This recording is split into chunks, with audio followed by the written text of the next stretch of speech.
Tudo bem, pessoal? Agora parece que a britadeira parou. E já que ela parou, nós vamos tratar do vídeo que nós falamos no anterior. Tá? Vamos trazer muita coisa. Que se inscreva, deixe seu like, seu comentário, passe para os amigos, dá uma força pro canal. Se achar que merece a contribuição qualquer, porque é legal, é relevante, bota algum pra gente, seja um real, para a plataforma entender que a gente é relevante, tá ok? Esse vídeo nós vamos começar com o seguinte, tá? A Coreia do Norte já cogita o uso de armas nucleares, pois a presença do submarino nuclear norte-americano no porto da Coreia do Sul é uma ameaça nuclear real pro Kim Jong-un lá, para aquele maluco lá, tá? E nessa semana lançou também a Coreia do Norte um satélite para controlar a movimentação militar na Coreia do Sul e no Japão, que ficou desesperado. O Japão tocou sirene, fez o diabo, mas era só o lançamento do satélite lá, que já tinha sido inclusive avisado. Mas por conta de Hiroshima e Nagasaki, aquela bondade dos americanos fizeram lá com eles, né? Aquela coisa boazinha que fizeram, né? E eles tiveram que se render, não por causa do americano, mas porque a Rússia estava chegando aí pelas gorilas, que são inclusive tão donas da ilha gorila ali, então falaram, não, vamos nos render aqui, porque é melhor para cá do que para lá, porque para lá os caras vão arrasar a gente, que a gente fez muita maldade com os caras lá, é melhor a gente recuar aqui e se render aqui, que a gente fica garantido para essa metade dos aliados. E foi o que eles fizeram, né? E, na realidade, ficaram apavorados, mas nada a ver, era só o lançamento do satélite. E nós estamos próximos da nova reunião do BRICS, que já reúne agora 44 fichas, quer dizer, 44 países no total, dentre os que já estão, os que preencheram ficha pedindo para entrar nesse novo grupo, já podem participar direto ou indiretamente desse assunto. Isso vai ser tratado lá dentro, quem vai, quem não vai, quem pode, quem não pode.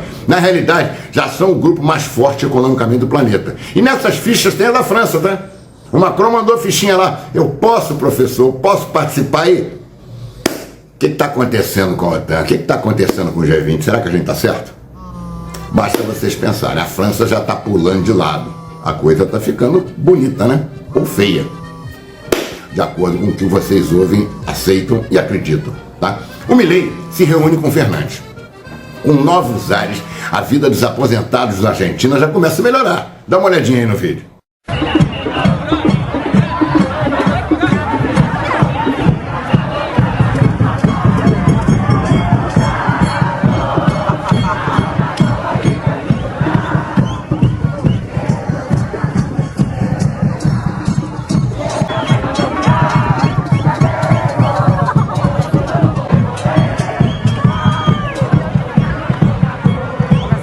É lógico que isso é uma brincadeira, mas vamos cuidar do que importa, tá ok? Na realidade, as expectativas de alguns com relação à eleição do Milei serão, na minha opinião, rapidamente frustradas. Por quê? Primeiro, porque ele só possui 7 dos 72 senadores da Argentina. E na Câmara dos Deputados a coisa é pior ainda, são 39 dos 257. Isso quer dizer, ele não vai ter condição de fazer nada. Ele vai ter que negociar com os tais que ele chamou de merda. Bom, não estou querendo saber se são ou se não são. Até acho que a grande maioria é identitária. Mas a grande maioria ele vai ter que negociar para conseguir uma maioria para fazer alguma coisa. Então, já mostra aí o início de frustração. Do maluco, na minha opinião, é um maluco. Para mim, a Argentina estava indo pro buraco, com um governo maluco, porcaria, há muitos anos nessa droga o tempo todo, como o Brasil também está, nessa confa aí também, estava indo pro buraco. Aí resolveu escolher um débil mental, botar ele no volante, vai, pisa no acelerador. O cara botou um tijolo no acelerador e vai mais rápido ainda pro buraco. É o que eu acho que vai acontecer com esse louco. Ele não vai acabar de forma nenhuma com o comércio com a China e muito menos com o comércio com o Brasil. Porque representa 70% do comércio argentino. Como é que ele vai fazer isso? Mesmo tendo, caso tivesse maioria, mesmo que caso tivesse Forças Armadas, que lá é um problema seríssimo, porque as Forças Armadas de lá, com o povo, a cisão foi muito maior, porque as Forças Armadas da Argentina atiraram no povo argentino. Então a mágoa é muito maior. A coisa é muito mais complicada. O presidente eleito da Argentina, Javier Milei, teve sua primeira reunião com o presidente Alberto Fernandes. O objetivo do encontro foi coordenar a transição de governo, assim como a posse, marcada para 10 de dezembro. A reunião se prolongou por quase 2 horas, sem que nenhum dos dois fizesse declarações à imprensa. Os mercados reagiram com otimismo à eleição de Milei. A Bolsa de Valores de Buenos Aires abriu com alta de 20% nesta terça, primeiro dia útil após o segundo turno presidencial. Às 4 da tarde, o índice Merval, o principal da Bolsa de Buenos Aires, tinha valorização de 18%. A taxa cambial informal, conhecida como dólar blue, reagiu com moderação, sendo negociada a 1.045 pesos por dólar, em comparação com 371,5 pesos por dólar da taxa de câmbio oficial. A Argentina aplica um sistema de controle cambial desde 2019. A inflação anual atingiu 143% em outubro e a pobreza atinge 40% da população do país.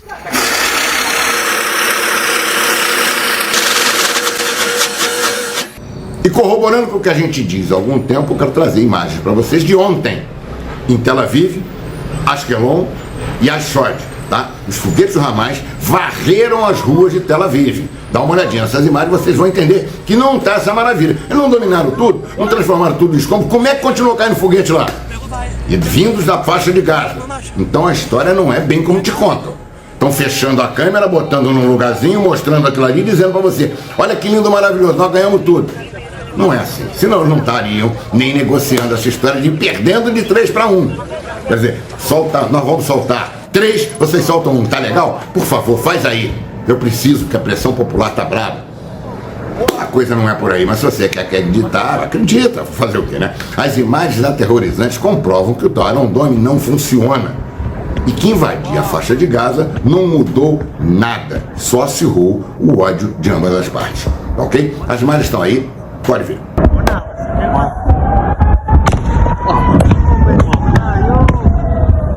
Agora eu gostaria que vocês se inscrevessem, deixassem seu like, fizessem seus comentários. Se achar que merece alguma coisa aqui, manda R$1 pra cá, pra ajudar aqui, pra plataforma lá, falar: o cara é bacana, blá, blá, blá, tá? Nós vamos sempre trazer coisas interessantes e novas em vídeos pra vocês, tá ok? E eu queria também que vocês prestassem atenção na entrevista com o Alex. Nessa entrevista ele trata de muita coisa que está acontecendo com relação à manipulação da mídia, não sei o que, e mais importante, todo mundo diz que a China, a Rússia, não sei o que, é censura, é censura, é censura, e aqui é liberada a verdade, aqui pode tudo, lá não pode, censurar a rede.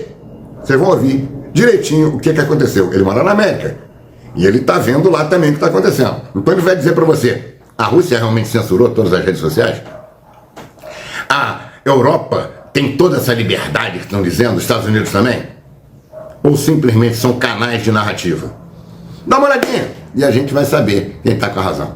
Com vocês, Alex. Um grande abraço. Ah, Alex, mas lá na Rússia você não tem nem liberdade de expressão. Eles bloquearam até as mídias sociais para que as pessoas não saibam da verdade. Aí que tá, é verdade, pessoal. No dia 4 de março, como a gente pode ver aqui nessas notícias, a Rússia proibiu que as pessoas tenham acesso ao Facebook e ao Twitter, que são mídias sociais dos Estados Unidos, que, como todo mundo sabe, filtra determinadas notícias, como já aconteceu até nos debates aqui internos entre democratas e republicanos no passado. A Rússia realmente baniu essas redes sociais, porém as mídias sociais russas continuam operando normalmente. O VKontakte, que é o equivalente do Facebook deles lá, o Telegram, que é equivalente ao nosso WhatsApp, tudo isso continua funcionando normalmente. Então não foi exatamente toda a liberdade de expressão que foi cerceada com esse movimento. O que eles queriam tirar é a habilidade dos Estados Unidos de propagar as suas notícias para os russos. Isso realmente aconteceu, isso é um tipo de censura.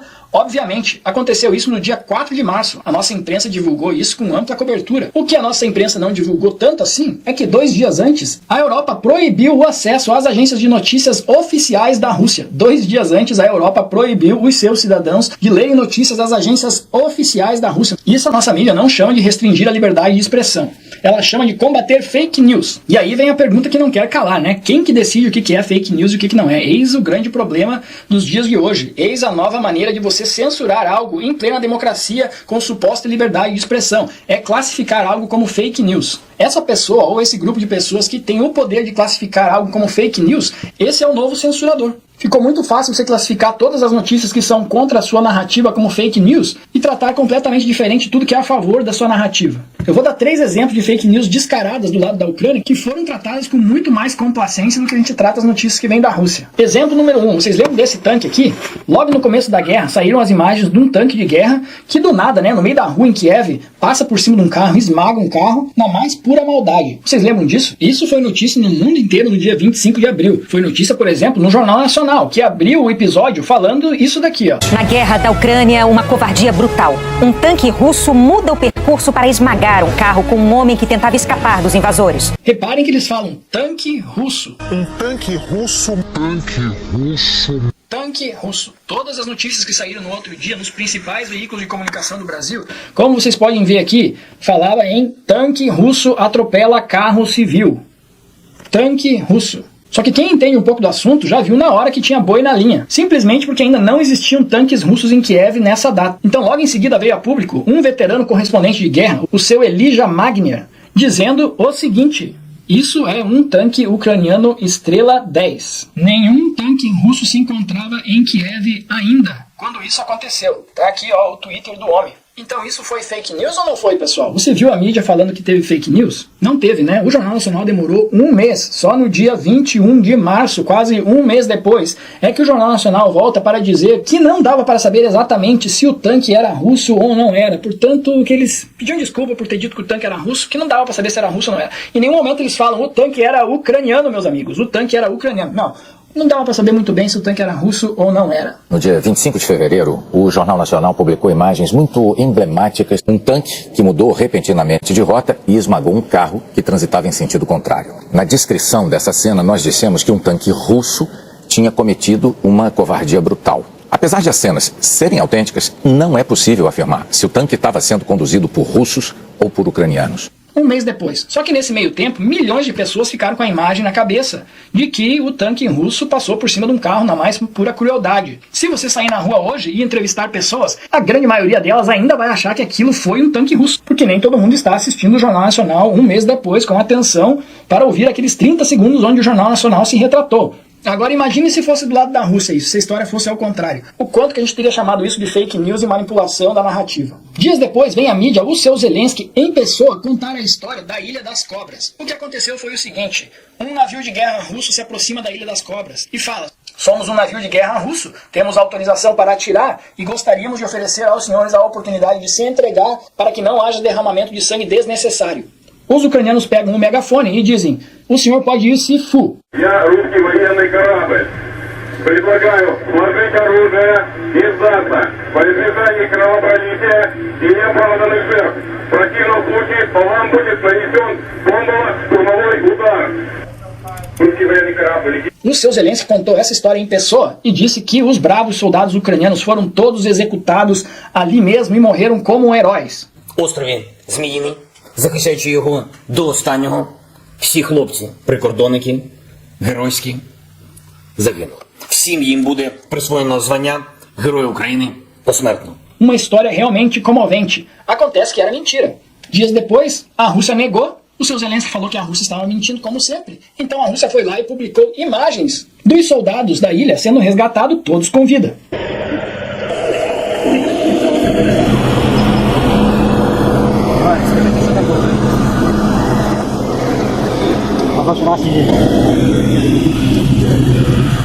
E aí a mídia ocidental fez o quê? Foi lá e falou que o Zelensky tinha mentido?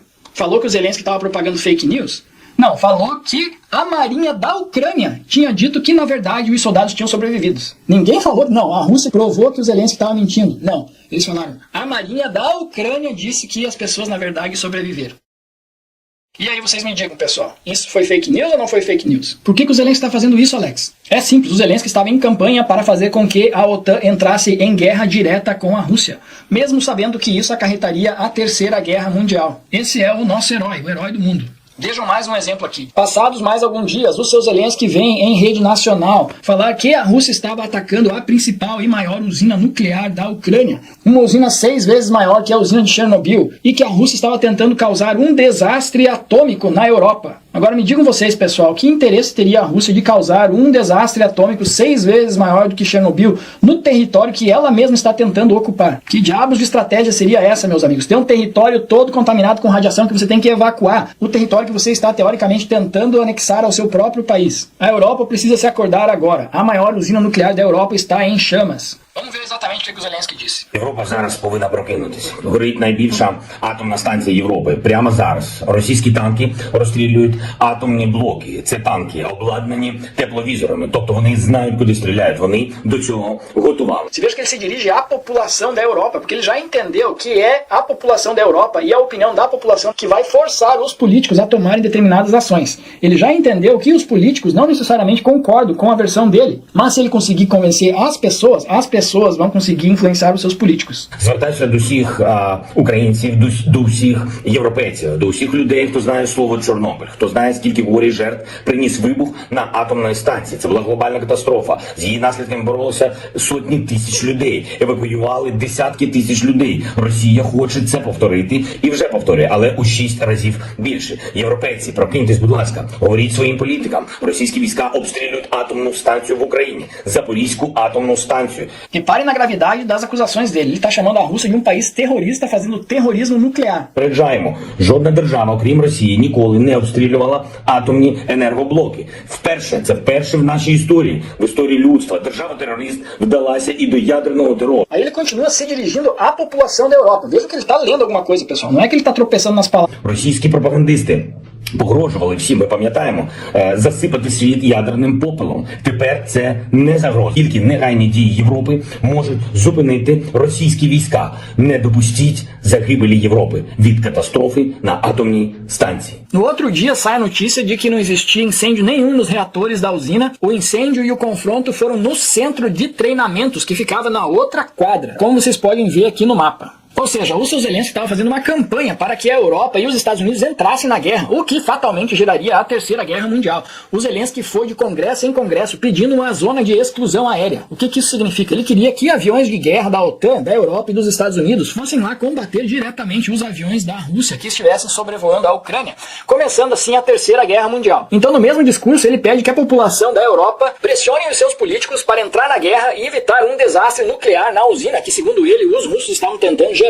Só que o que realmente geraria um desastre nuclear mundial seria exatamente a Europa e os Estados Unidos entrarem numa guerra contra a Rússia. Então, resumo da história. O seu Zelensky, o herói mundial, esse homem que a gente está considerando aqui na mídia ocidental como o herói mundial, fez esse discurso, obviamente, lendo alguma coisa ali. Vocês podem ver claramente que ele está lendo aqui, ele olha para o lado, que ele está lendo. Não é que ele tropeçou nas palavras, ele premeditou, né? Isso daí foi um discurso que foi trabalhado antes. Ele veio em rede nacional ali pedir para que a Europa imediatamente entrasse no conflito ali, fizesse alguma coisa para parar os russos, como parte da campanha dele para que a OTAN, os Estados Unidos e a Europa entrem em confronto direto com a Rússia, o que desencadearia a Terceira Guerra Mundial. E como o seu Albert Einstein bem disse, eu não sei como que vai ser a Terceira Guerra Mundial, mas eu sei que a quarta vai ser com paus e pedras. O que ele quis dizer com isso? Hoje existe no mundo armas nucleares suficientes para acabar com a vida na Terra 50 vezes. O seu Zelensky, mesmo sabendo disso, saiu mundo afora com notícias como essa, fazendo campanha para que a OTAN crie uma zona de exclusão aérea e entre em confronto direto com a Rússia. Então esse é o Zelensky, o nosso herói, o herói do mundo. O cara que luta lado a lado com um grupo neonazista. Ah, Alex, mas tem grupos neonazistas em tudo quanto é país da Europa hoje em dia. Mas você conhece algum outro país da Europa que aceitou oficialmente como parte do seu exército um grupo declaradamente autodeclarado neonazista? Você conhece algum outro país que fez isso? O seu Zelensky fez, o herói mundial, esse que a nossa mídia diz que é um grande homem. A nossa mídia adora acusar a Rússia de cercear a liberdade de expressão, de ser um país onde você não pode discordar do governo. Mas e o seu Zelensky que fechou todos os partidos de oposição? Esse não, esse é o herói mundial.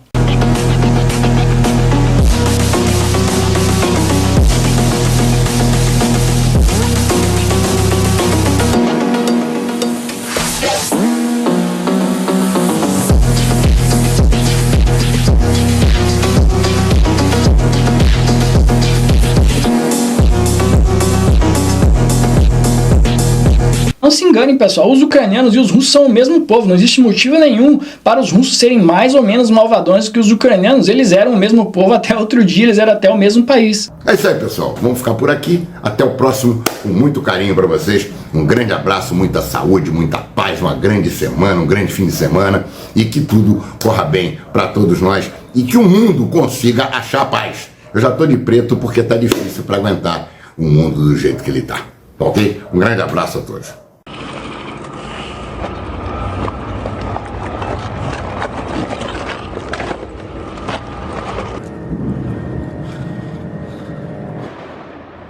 بسم الله اضرب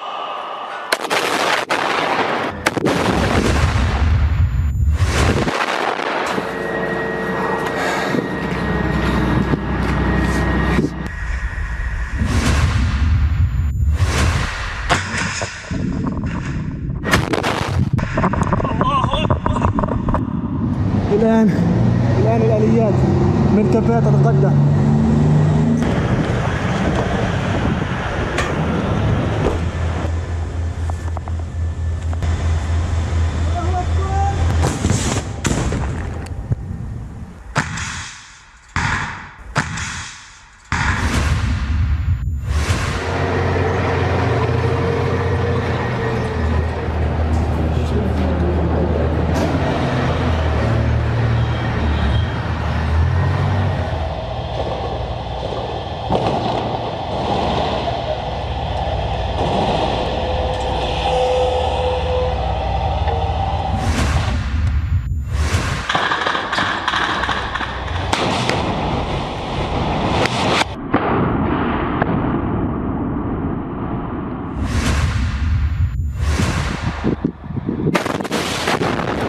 Allahu Akbar.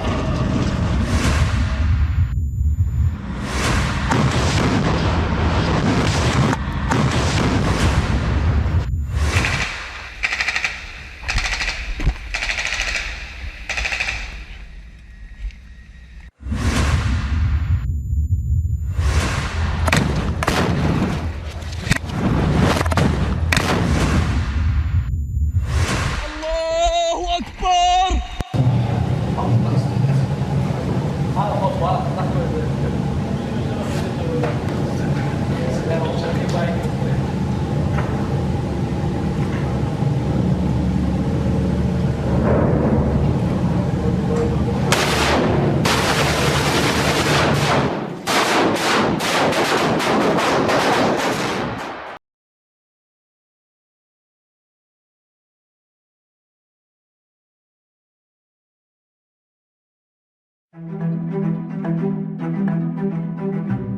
Qatar sukses menjadi mediator antara Israel dan militan Hamas. Pasalnya, keduanya kini sepakat untuk melakukan gencatan senjata sementara di wilayah Gaza. Diketahui, Qatar memang sering menjadi penengah di kawasan Timur Tengah.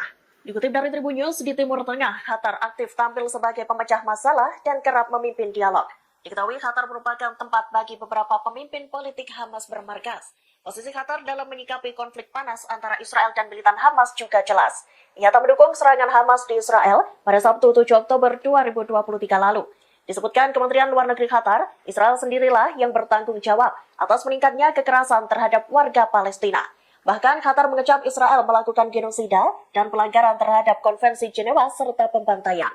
Seperti diketahui, Qatar juga memimpin mediasi antara pejabat Israel dengan militan Hamas. Hingga akhirnya, dua kubu itu sepakat membebaskan lebih dari 240 sandera yang ditawan.